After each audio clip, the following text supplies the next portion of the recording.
तत्सवितुर्वरेण्यं भृगो देवस्य धीमहि धियो यो नः प्रचोदयात्। ॐ सहना भवतु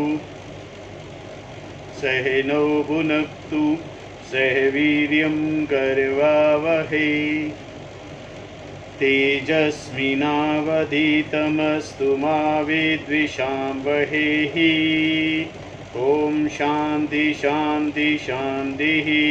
श्रुतिस्मृतिपुराणानामालयं करुणालयं नमामि भगवत्पादशङ्करं लोकशङ्करं शङ्करं शङ्कराचार्यं केशवं बादरायणं सूत्रभाष्यकृतौ वन्दे भगवन्तौ पुनः पुनः। ॐ त्वमेव माता च पिता त्वमेव बन्धुश्च सखा त्वमेव विद्या द्रविणं त्वमेव सर्वं मम देव देव। ओम गुरुदेव भगवान शिव शंकर भोलेनाथ कैलाशपति महाराज की जय। शिव शंकर भोलेनाथ कैलाशपति महाराज की जय। भगवान व्यास जी महाराज की जय। शंकराचार्य भगवान की जय। स्वामी चिन्मयानंद भगवान की जय। स्वामी दयानंद भगवान की जय। स्वामी प्रबुद्धानंद भगवान की जय। स्वामी शुद्धानंद भगवान की जय। माता पिता की जय। सभी गुरु देवताओं की जय। सभी गुरु देवताओं की जय। श्री कृष्ण गोविंद हरे मुरारी हे नाथ नारायण वासुदेवा।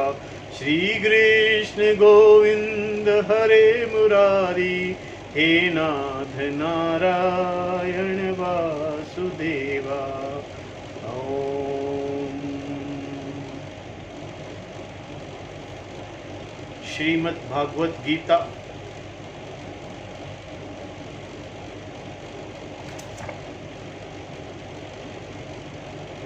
अध्याय 4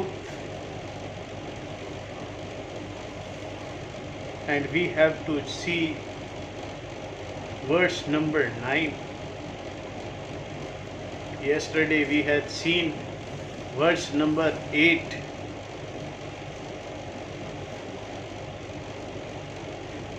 Verse number 8 was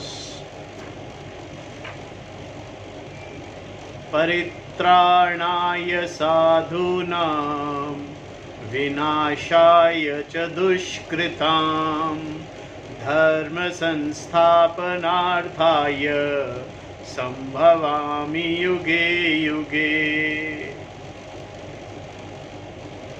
For the protection of those who are committed to dharma and the destruction of those who follow adharma and for establishment of dharma, I come into being in every yuga. This is what Ishvara says. Bhagwan Krishna says to Arjun, hey Arjun, for protection of dharma. Dharma doesn't only means the dharma karyas. Dharma means knowledge. The people who are interested in knowing the truth, I come to protect them. Because the people who are not interested in knowing truth and are wasting their time and energy in fulfilling their desires, I come to change their direction of thinking, bring them back to the right thinking. This correct thinking is also dharma, is the only dharma. God takes up the form.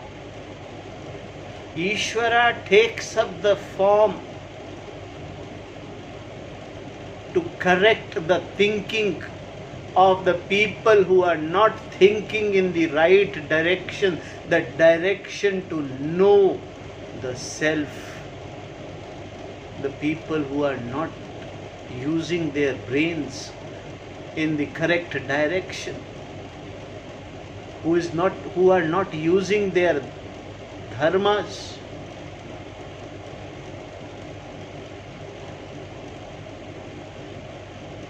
And for those who are correct, who are thinking correctly, to protect them, God comes. When most of the people, when most of the society start thinking, start fulfilling only the desires and forget about the self, forget about knowing the self, forget about studying of Shastras, study only for earning few money, some money, थोड़ा पैसा आ जाए, उतना पढ़ाई कर दिया, शास्त्र को कभी ध्यान नहीं दिया. To protect those people who are yet thinking for Shastras, who have the ability to understand Shastras, to help them, to protect their, God takes up the form. And when does He take a form? Whenever there are more adharmis. Adharmi means those who are not thinking correctly, those who are only fulfilling, wasting their entire lives in fulfilling the desires, running after the desires, because the desires are endless. One thinks that only after this desire I will, fulfilling this desire, I will study Vedanta, I will study Gita, I will take up the course, I will find a right teacher, and then I will study after fulfilling of this desire. To fulfill this desire, there is another desire which crops up, and so on the desires keep cropping up, and the man wastes his life fulfilling the desires, not understanding that no one, no man, no jiva can fulfill desires. He has to come to Shastras to understand the reality of oneself, and then only he will be able to understand that what are the desires and how are they going to, how is he going to get out of those desires. So whenever there is rise in adharma, God takes the form to protect. This is what we have seen in verse number 8. Today we will see verse number 9. Janma karma cha me divyamevam yo veti tattvataha tyaktava deham punarjanmam neti mameti so Arjuna. The one who knows in reality my divine birth and action in this way, Arjuna, gives up the body. That person is not born again. He attains me. He attains the whole. This is going to be a beautiful shloka. Verse number 9 of chapter number 4. We are going to study this. What a beautiful shloka this is. Janma karma cha me. Hey Arjuna, Janma, birth, karma, actions, Janma and karma, Janma and karma, birth and actions.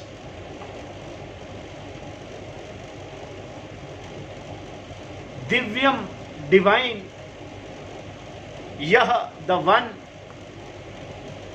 who, evam, in this way, tattvataha, tattvaataha, in reality. Tattva is reality, the whole. The one who is not absent is Tattva. Tattvavata, in reality, the one who is always present. In reality, Veti, knows. Saha, that person. Deham, body. Tayaktava, giving up. Punaha, again. Janmaha, birth. Naeti, does not gain. Mameti, attains me. Attains whom? Attains the Tattva, the one. Attains him, the one who is never absent. The one who is ever present. The one who is whole. Attains the whole. This is what we are going to see now. Divya means heavenly in the sense of not worldly, heavenly. Krishna's birth is referred as Divya Janma in order to convey the idea that it is unlike any other birth. This is just to tell. Divya Janma means to tell about the divinity. Why he is extraordinary. This Janma is extraordinary. This to define this in this shloka, it is said Divya is referred to Divya Janma. His Janma is not referred to ordinary Janma of ordinary Jiva. He is not Janm like ordinary Jiva. It is Divya Janma. By adding the word Aishwaram, here Shankara makes it clear in his commentary that Krishna's birth is the kind of birth that belongs to Ishvara and is not the same as the birth of Jiva. He is not an ordinary person. Krishna is not another Jiva, not another person. He is a Divya Janma Purush. He is a Divya Purush. Also we are told here that Krishna's actions are not like any other karma. His karmas are extraordinary karmas. Whatever he performs is extraordinary. All the karmas are born out of personal want and produces punya and papa. Because this is not the case. Here in Krishna's Janma, this is not the case. It is not Punya Papa case where he is going to feel the pinch of Papas or enjoy the Punyas. Krishna's actions are of different type and are called Divya Karma. Divyam Karma. Aishwaram karma. So Ishwara's karma, not extraordinary. No any other person can perform the karmas he performs. It is not possible for ordinary Jiva.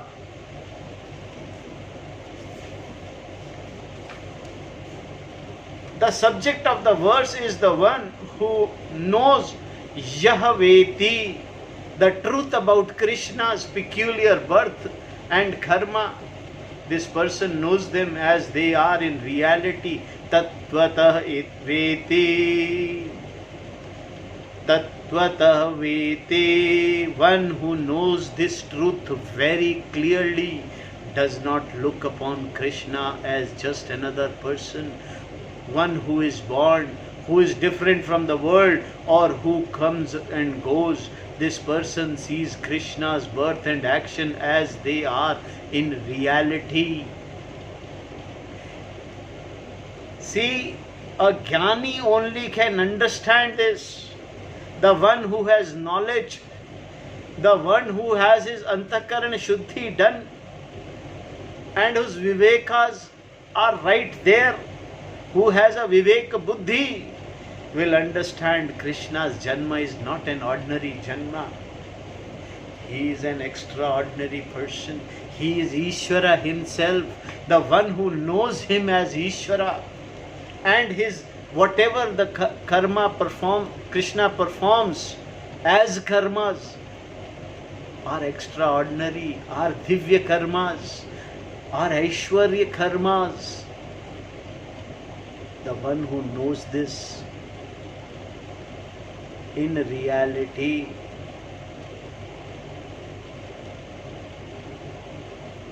this chapter is about them. The one who knows this truth very clearly does not look upon Krishna as just another person. In the second chapter, Krishna has said that what is real, Satta, is not going to change at any time, and that which is not real, Asata, Mithya, is not going to be there all the time. So whether Krishna's body is vyavaharika, empirical, real, or pratibhashika, a projection, either way it is still mithya, not absolutely real. The one who knows clearly, tattvataha veti, such a person knows that there is no real birth happening, there is no real karma being done. What a great statement this is.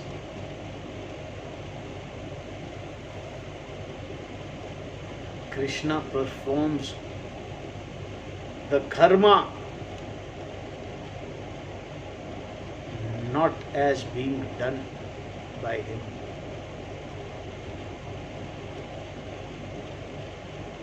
He takes up the form but knows that there is no form.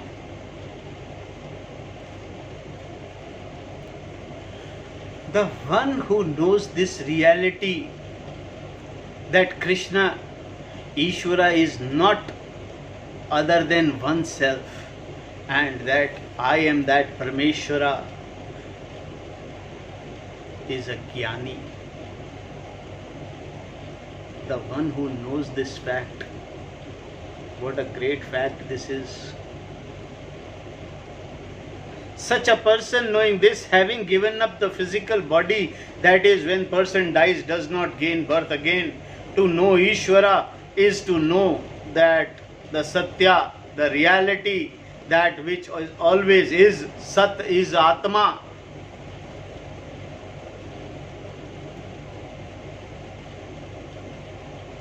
And therefore to know Parameshwara is to know oneself.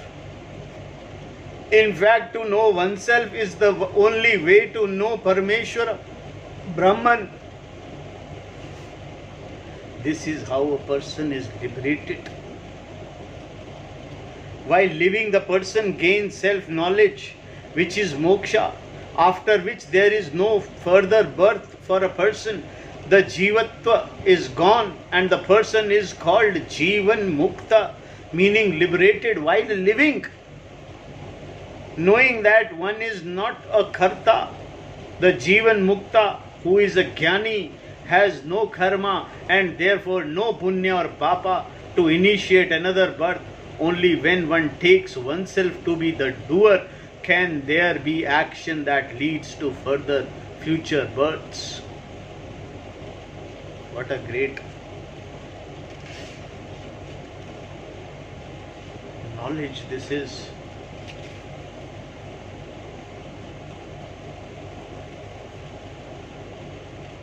Only a Vivek Purush Viveki can know this. And the one who knows this is a Jnani. And Jnani is Jivan Mukta, because he is not Karta. Ishvara was not even Karta. Ishvara is also not even Karta. What happens to the Jnani after death? This is the biggest question. If Jivan Mukta does not take another person, another birth, where does he or she goes then?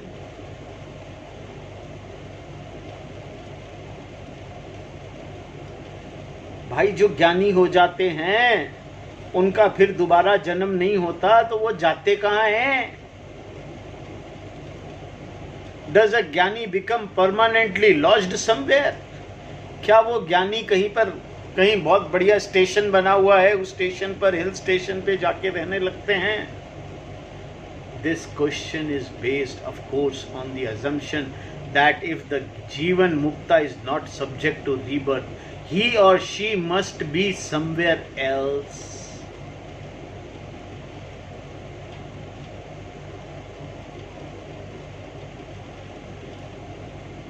क्योंकि हमने अपने दिमाग में धारणाएं बना रखी हैं कि अगर वो यहाँ नहीं होंगे तो वो कहीं और होंगे। वो कोई और जगह कैसी होगी?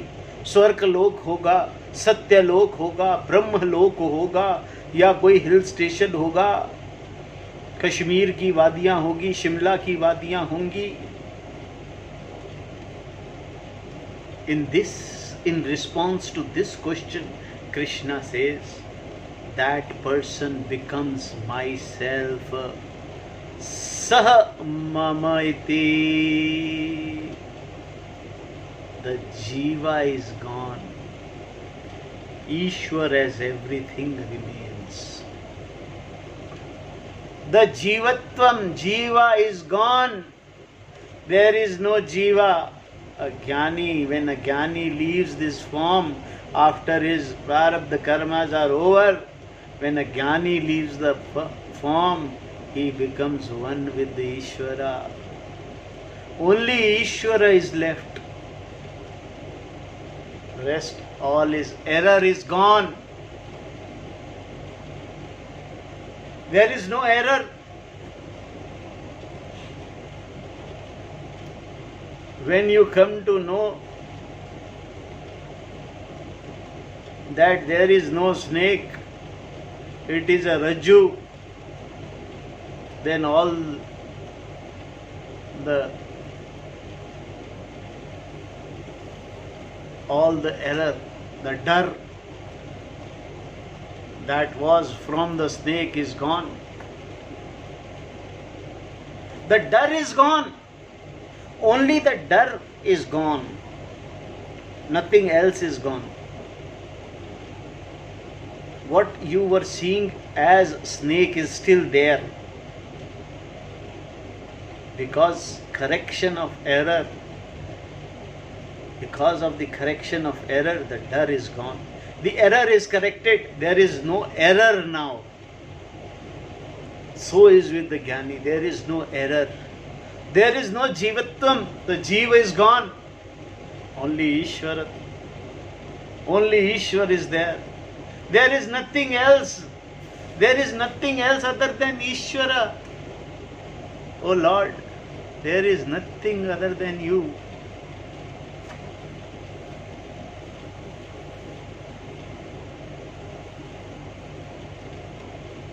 Nothing.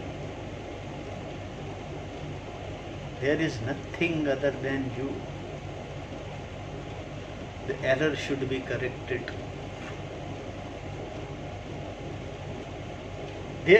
When there is no jiva, there is only Ishvara. Only when the jiva cannot gain identity with Ishvara in terms of knowing they are one and the same, are there two seemingly different entities, Ishvara and jiva.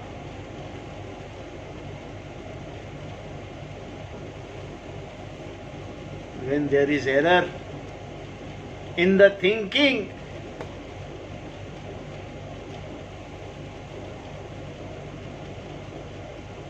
in the knowing, when there is an error in the thinking, in the knowing that they are one and the same, they looks, Ishvara and jiva looks to,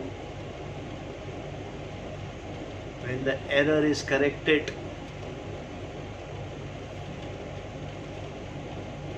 when the error is corrected through Shastra Dhyanam,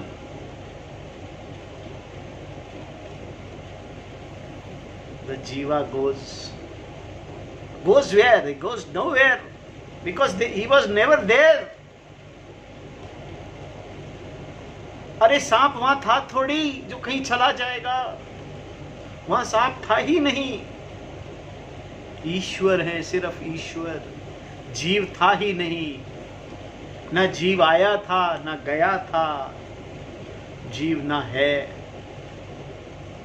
न था न है न जाएगा, सिर्फ ईश्वर है। न था न जाएगा, ईश्वर है।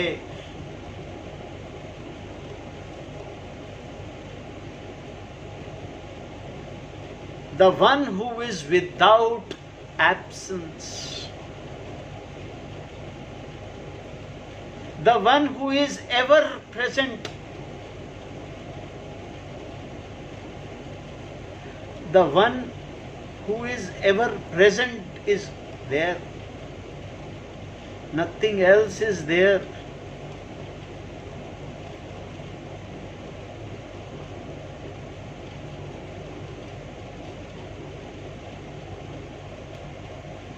The error in thinking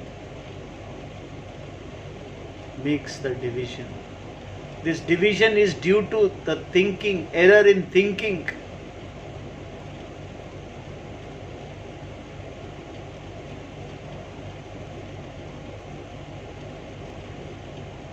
They are one and the same. Jiva and Ishvara are one.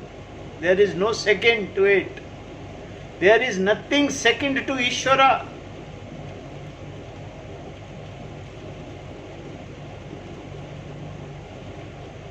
Because of error in thinking, there are two different entities. There seems to be two different entities, Ishvara and Jiva. Here the use of the word iti, gains, must be clearly understood. If it were used in its usual sense, gaining identity with Ishvara would means that Jiva is like a amoeba ingested by Ishvara.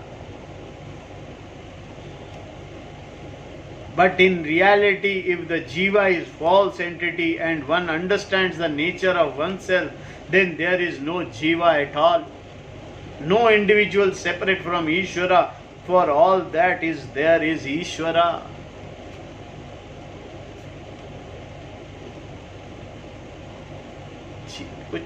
कुछ कहीं जाता नहीं है। जब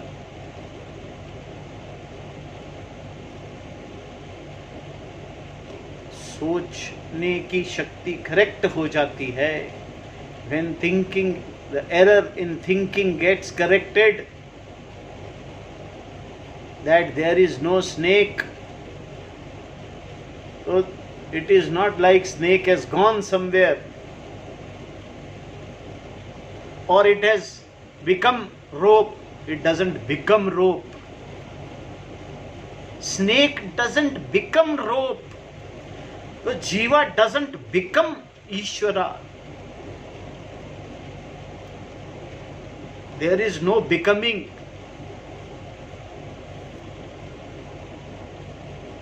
When there was an error in thinking, then also it was Ishvara. When there is no error in thinking, then also Ishvara.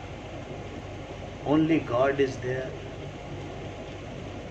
Because of error in thinking, it looks like there are two. Ishvara is different and Jiva is different.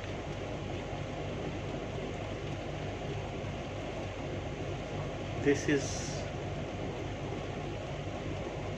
to be understood very clearly, that there is nothing that changes. Jiva doesn't change into Ishvara. There was no Jiva.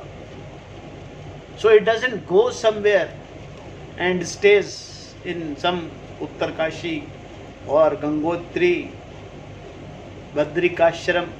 No. And Jiva doesn't become Ishvara. There is no becoming. The one who is understood as Jiva is now correctly understood as the whole.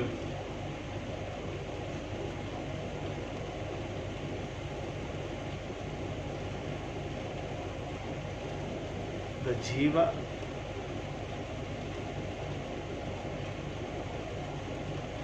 which is wrongly understood as Jiva, is now correctly understood. The one who understands this is Brahma Jnani, is the Jnani. He doesn't go anywhere. Therefore it is said there is no birth and death for him. He gets out of the birth and death chakra. The problem is one of separation. There is no separation. In fact, all that is there is Ishvara. The two are not separate. The one whole, it is one whole. It is not that Ishvara is someone who is located somewhere and the Janma Mukta joins him there. Gaining Brahman is strictly in terms of knowledge. It is strictly in terms of knowledge. There is nothing going, no change is going to take place.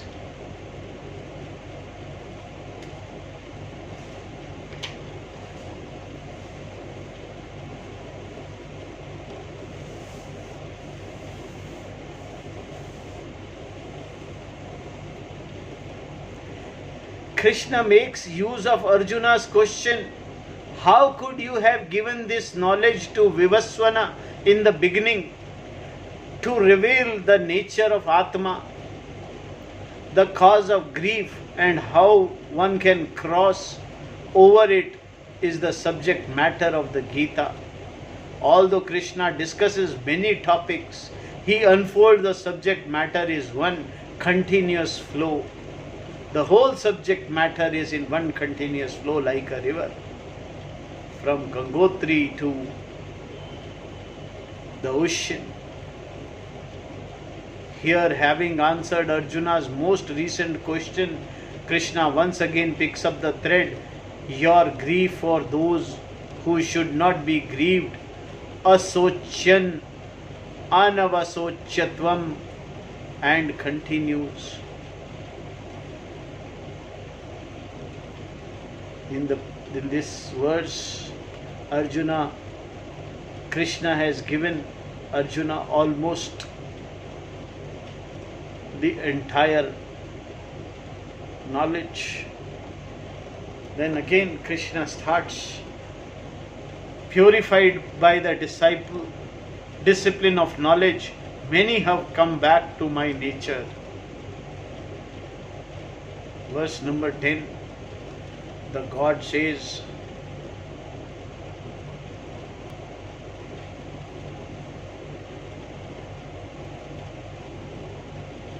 Krishna says, Vitarag bhaya krodha manmaya mamupashrita bahavo jnana tapasa putamad bhavamagataha.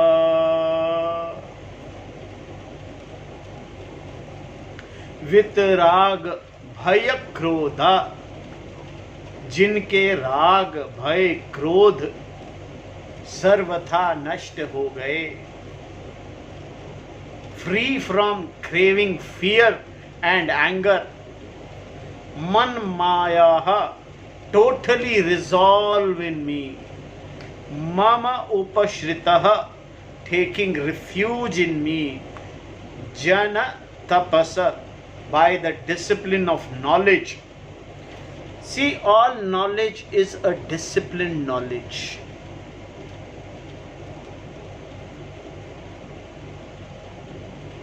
Undisciplined study doesn't lead to knowledge.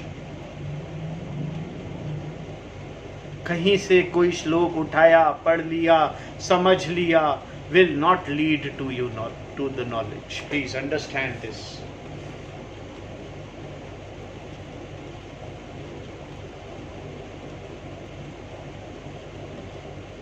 क्या बिना, without understanding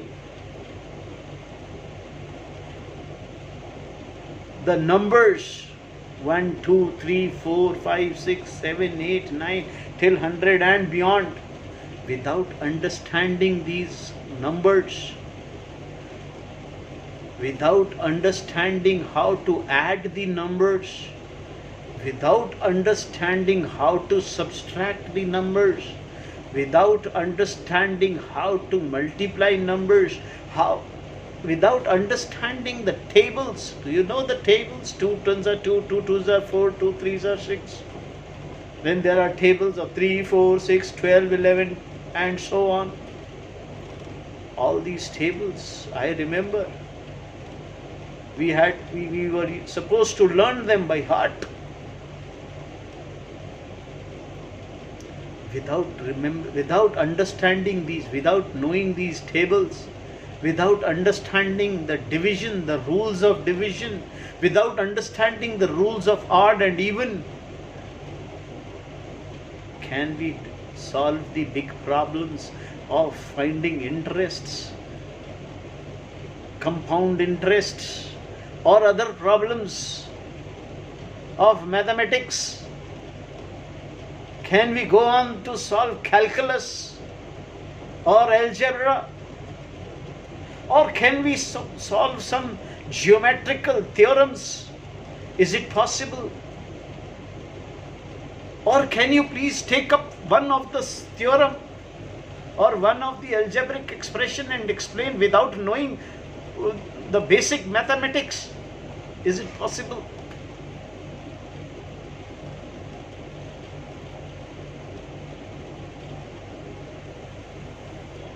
Is it possible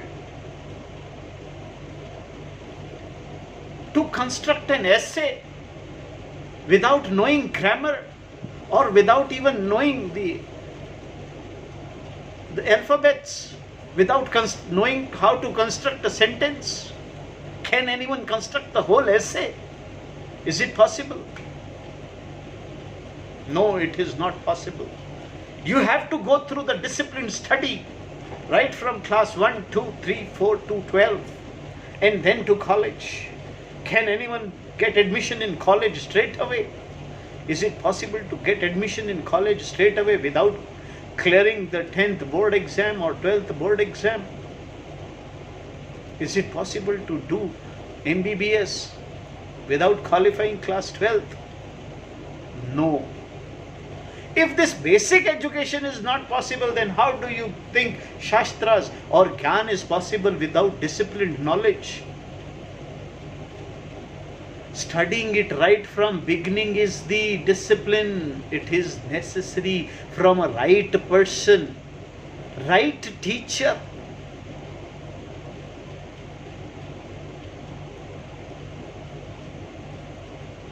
Sansthagat Adhyayan is required. Not from anyone, anywhere you start and you say, I am big. No. That is not right way of studying Vedanta.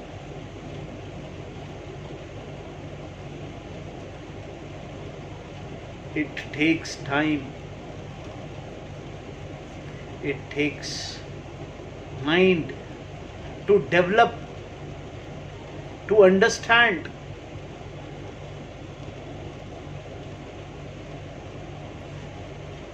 So it is said, जन तपसः ज्ञान तपसः, ज्ञान में तपस्या करनी पड़ती है. By a discipline of knowledge. No undiscipline, please. Anything which is done with discipline leads to right result.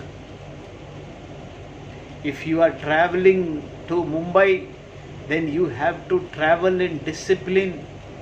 You can't just sit in the train which is going to Calcutta and reach Bombay, or buy a ticket of Calcutta and sit in the train which is going to Bombay. Is it possible? No, sir. From right teacher and right line of study and right time should be devoted. Until and unless you understand the basic, then you go to the primary, then you go to the secondary, then you go to graduation, and then post graduation, and then to PhD. It is not easy, sir. Please. This is what Krishna says. So nicely he says, Jnana tapasaha. Jnana is a tapasya. From right teacher. With disciplined knowledge. Utaha, purified. Bhavaha, many. Madbhavam, my nature. Agataha, have come back.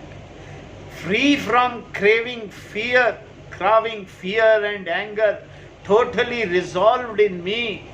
Those who are free from all sort of gunas and desires, resolve in me, take refuge in me. They are purified by discipline of knowledge. Many have come back to my nature. So many jnanis have reached this position. This is a wonderful verse we are going to see. With disciplined knowledge. See why there is need of disciplined knowledge. Because even for a basic study, we need disciplined knowledge. Disciplined study is required for fulfilling the basic desires of this body. To fulfill the desire of mind, to understand the knowledge, we need a disciplined study, sir. Only disciplined study can lead to right knowledge.